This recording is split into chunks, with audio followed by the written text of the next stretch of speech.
Hello radiance, welcome back to the channel. तो आज के इस वीडियो में हम एक्सरसाइज 9.1 का क्वेश्चन नंबर 30 लगाने वाले हैं। क्वेश्चन नंबर 13 यहाँ पर क्या कह रहा है, पहले हम सवाल को काफी सावधानी से पढ़ लेते हैं। ठीक है, कह रहा है सवाल यहाँ पे कि as observer from a top of a 75 metre high lighthouse from a sea level the angle of depression of two ships are 30 degree and 45 degree if one ship is exactly behind the other one the same side of the lighthouse, find the distance between two ship. यानी यहां पर ये कह रहा है कि हमारे पास एक 75 मीटर ऊंचा लाइट हाउस है। मान लीजिए ये आपका लाइट हाउस है, ठीक है, ये 75 मीटर है, इसकी जो हाइट है वो 75 मीटर है।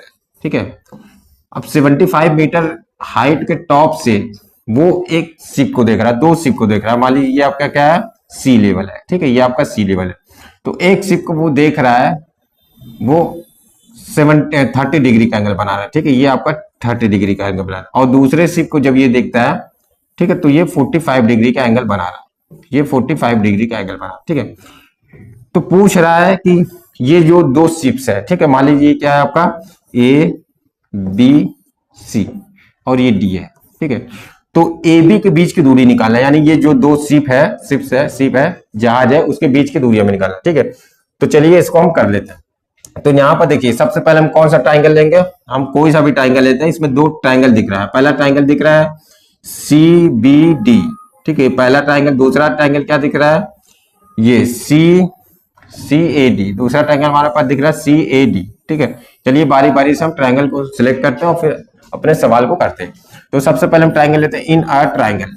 कौन सा triangle, C B D. CBD में कितने डिग्री का एंगल बन रहा है, 45 डिग्री का एंगल बन रहा है। ठीक है, तो tan 45 इज इक्वल टू क्या हो जाएगा आपका, परपेंडिकुलर अपॉन बी, यानी सी डी अपॉन में हो जाएगा बी डी बी सी। ठीक, तो 45 डिग्री के वैल्यू 1 और ये 75 अपॉन बी सी हो जाएगा यहाँ पर। ठीक, तो B C is equal to जो हमें निकल के आ रहा है हमारे पास, वो 75 मीटर आ रहा है। ठीक है, ये क्वेश्चन नंबर 1, यानी बी सी की वैल्यू क्या है आपका 75 मीटर। ठीक है, अब देखिए, अब हम अपने दूसरे ट्राइंगल में चलते हैं। अब हमारे पास कौन सा ट्राइंगल होना चाहिए, यहां लिख लेते हैं इन a triangle. In a triangle कौन सा triangle, C A D. C A D में देखिए कितने डिग्री का एंगल बन रहा है, 30 डिग्री का। tan 30 इज इक्वल टू क्या हो जाएगा आपका, परपेंडिकुलर अपॉन बेस, यानी सी डी अपॉन में क्या हो जाएगा आपका ए सी हो जाएगा। ठीक, अब यहां से देखिए हम क्या लिख सकते हैं, ये हो जाएगा 1/√3 tan 30 की वैल्यू, और ये हो जाएगा C D is equal to 75, तो ये तो रहेगा ही, और ये आपका है ए सी, यानी ए सी इज इक्वल टू हम क्या लिख सकते हैं, A C is equal to हम लिख सकते हैं 75√3। ठीक, 75√3। अब इसको हम थोड़ा सा साइड करते हैं, इसको हम थोड़ा सा साइड करते हैं या छोटा कर लेते हैं, जो भी हो।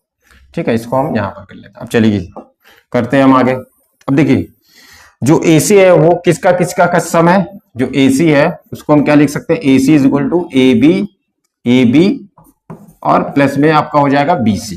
ठीक है, A B plus B C. हमें चाहिए क्या, हमें चाहिए ए बी चाहिए, इन दोनों के बीच की दूरी हमें चाहिए यहाँ पर। ठीक, तो हम यहाँ पर क्या लिख सकते हैं, यानी A B is equal to हम लिख सकते हैं A B is equal to A C minus B C. ठीक, A C minus B C. चलिए अब देखिए, A B is equal to हमारे पास निकल के क्या आ रहा है, A B is equal to A C क्या है आपका 75√3 minus B C is equal to क्या आपका 75 है। ठीक है, तो यहां से A B is equal to क्या हो जाएगा 75, अगर यहां से हम कॉमन लेंगे तो बचेगा क्या है √3 माइनस 1। ठीक है, यानी इन दोनों के बीच की दूरी क्या है 75√3 माइनस 1। ठीक है, तो इसी तरह के और वीडियो के लिए आप चैनल पर बने रह सकते हैं। Thank you.